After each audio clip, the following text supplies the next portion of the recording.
Imran Khan's party says that the money is still in the Supreme Court. We are not involved in any illegal practices. They also say that this is just the government of Pakistan. They also accuse the military establishment of the country of being behind these cases. They call them all politically motivated cases. There are dozens of other cases. The judge has literally thrown the book at Imran Khan. His supporters, of course, say all of this is politically motivated. Is this a dark day for Pakistan's judicial history? How do you see it?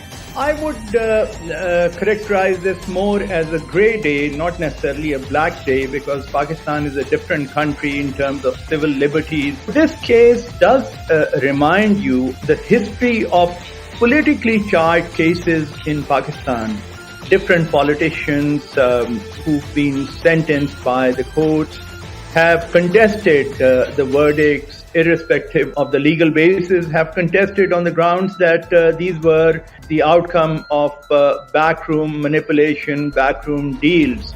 So I think you have to look at the outcome also within a historical and legal context. The case against Imran Khan and Bushra Bibi lacks any solid foundation and is bound to collapse. We have also heard from inside jail from Mr. Khan himself, in which he says today's verdict tarnishes the reputation of the judiciary. He also says that his wife has been unfairly targeted and that the sentence was only given to infuriate him. His lawyers have also called it a bogus persecution. Now, this represents perhaps the biggest setback we have seen for him and his party, who last year actually had a pretty good showing in the elections, though the candidates were forced to run as independents.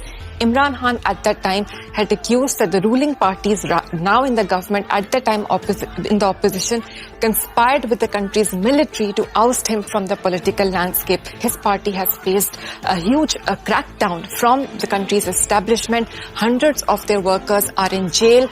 Even the senior leadership is in jail. Despite all of that crackdown, we have to understand that his party, his backed candidates, won the most seats in last year's election. So he remains a popular leader in the country. And that tussle between the military establishment, between the ruling parties and Imran Khan is just not ending. The timing of this verdict is very crucial at the moment, as we do know that Imran Khan's party leadership is engaged in negotiation with the government at the moment to end the political deadlock in the country, which has been running for months in the country for now. Many political observers and experts believe that today's verdict's announcement could hinder the dialogue process and it could lead to increased political stability.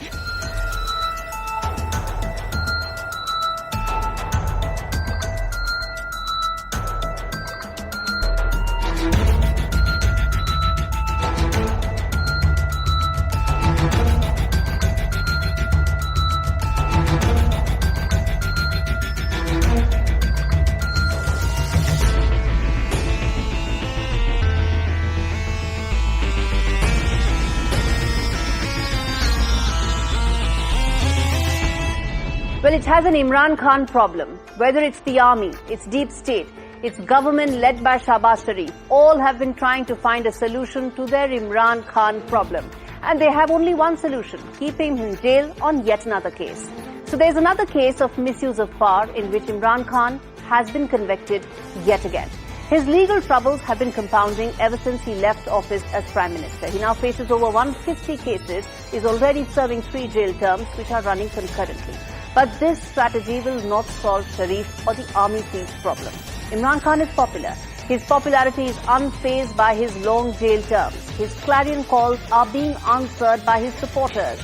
And he has remained undeterred in his demands regarding an election audit and rollback of the law that makes the Supreme Court of Pakistan a puppet of the army. But this new conviction will make matters worse for Shahbaz Sharif. Trump 2.0 begins in less than 3 days. And as of now, the Sharif government has no lines of communication with Team Trump. In fact, there's not even been a phone call. On the contrary, Imran Khan and Donald Trump have some rapport. It's unclear if Trump will wade into Imran Khan's messy incarceration, but what's clear is that the fresh conviction is unlikely to help Shahbaz Sharif break ice with Donald Trump anytime soon.